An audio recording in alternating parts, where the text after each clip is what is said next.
Bonjour, j'espère que vous allez bien. Moi, je me porte comme un charme. On se retrouve encore aujourd'hui pour une nouvelle vidéo dans laquelle je vais vous réaliser ce look, ce cut crease.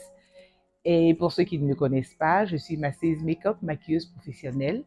Alors surtout, n'hésitez pas à vous abonner à ma chaîne, partager, liker, mettez les petits pouces vers le haut. On se retrouve tout de suite.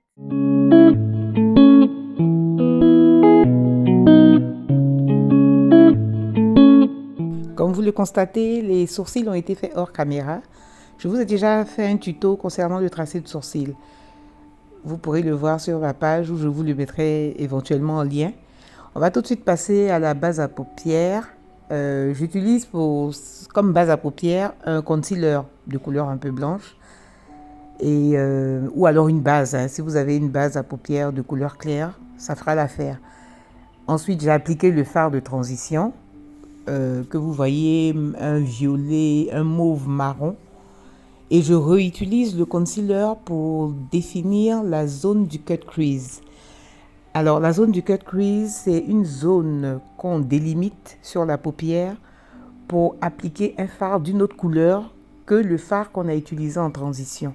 En réalité, c'est juste, ça n'a rien de sorcier, le cut crease, voilà.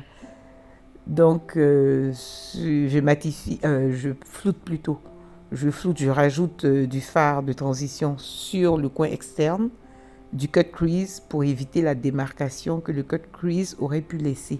Ensuite, j'ajoute un autre fard orangé pour donner un peu plus de couleur, un peu plus d'éclat à ce look. Voilà, j'estompe, je rajoute de la couleur, j'estompe. Le secret du maquillage, c'est l'estompage. Il faut toujours estomper pour éviter les démarcations. Et j'utilise un pinceau plat pour le coin interne où je pose une couleur neutre, une couleur nude. Vous constatez, la couleur est légèrement...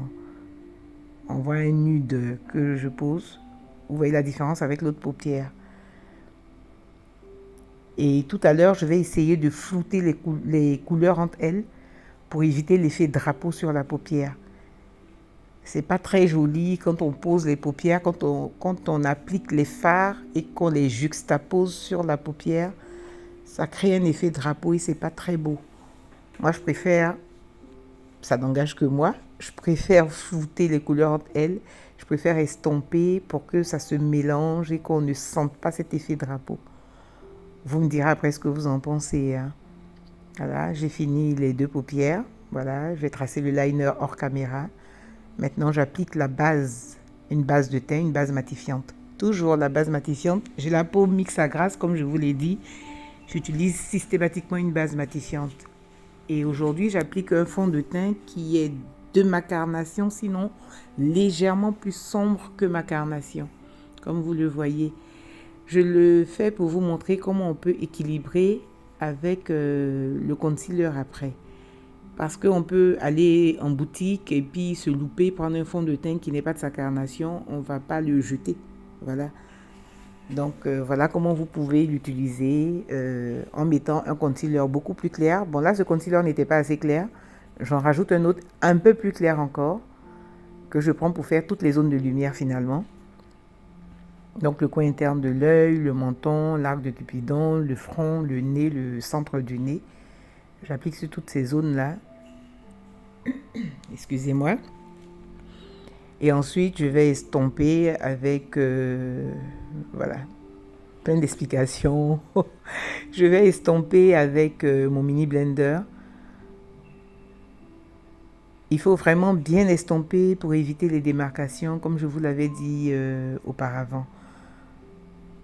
C'est vraiment pas très beau d'avoir un maquillage avec délimité entre deux couleurs. On voit la différence, ça se mélange pas. Ça fait pas, c'est pas très beau.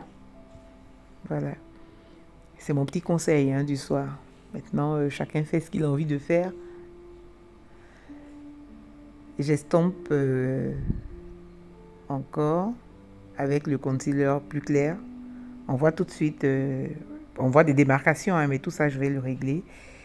Je rajoute la poudre libre. uniquement sur les zones où j'ai appliqué le concealer clair. Pour le reste du visage, je vais utiliser un fond de teint de ma carnation, un fond de teint poudre, je précise, de ma carnation. Il faut vraiment matifier pour éviter que après le fond de teint coule, que le teint soit bizarre, parce que moi je suis dans un pays tropical, donc forcément avec la chaleur, le soleil, c'est pas évident de garder un maquillage toute une journée. Il faut vraiment, vraiment, vraiment matifier. Et comme je vous l'ai dit, uniquement pour la poudre libre, claire, uniquement sur les zones de lumière, sur les zones où j'ai appliqué le concealer. Je vais faire ma star et maintenant j'estompe tout ça avec mon fond de teint, le fond de teint poudre de ma carnation. Je plonge le pinceau dans le fond de teint et je viens estomper tout ça. Voilà. Je viens atténuer l'effet trop blanc de la poudre que j'ai appliquée. Là, je suis au contour. J'utilise toujours le même pinceau pour faire le contour. Comme je vous l'ai dit, il suffit juste de nettoyer le pinceau entre chaque produit utilisé. Voilà.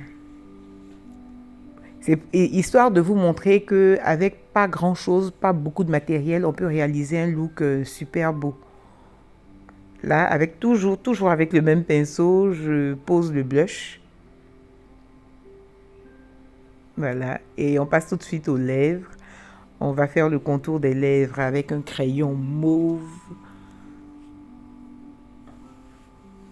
pour changer un peu du contour marron que j'ai l'habitude de faire. Je prends soin de bien faire le contour. Voilà, je prends le temps, je plie légèrement les lèvres pour pouvoir bien faire ce contour-là.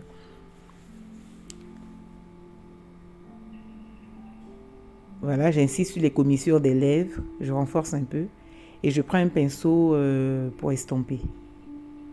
Ça fera un léger dégradé. En centre de lèvres, j'ajoute une couleur rose orangé.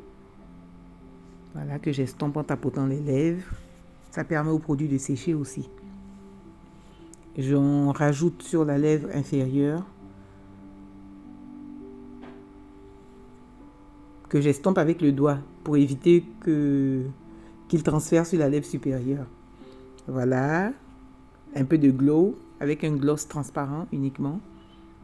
Je le pose avec le dos du pinceau, tout simplement la queue du pinceau. Voilà le look final. Vous me direz ce que vous en pensez. N'oubliez pas de mettre des petits pouces, de vous abonner à ma page, de partager, de liker. Merci beaucoup et à très bientôt. Bye bye.